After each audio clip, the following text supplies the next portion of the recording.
Hello everyone! Ito nga pala, flex ko lang sa inyo yung aking nabili na picture frame. Sobrang ganda nga nito. Hindi na siya basta-basta mababasag kasi ito po ay parang siyang plastic lang pero magnetic na rin siya. Hindi ka na din mahihirapan maglagay ng picture. Ganito lang siya mga mi. And size nito A/4.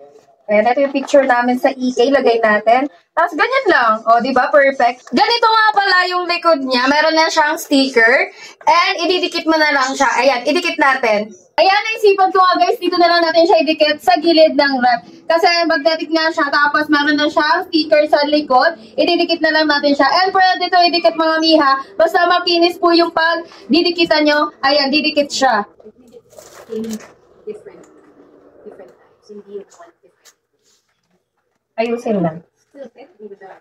Yeah, I guess I did. O, diba? Napakaganda nga na itong ating picture frame.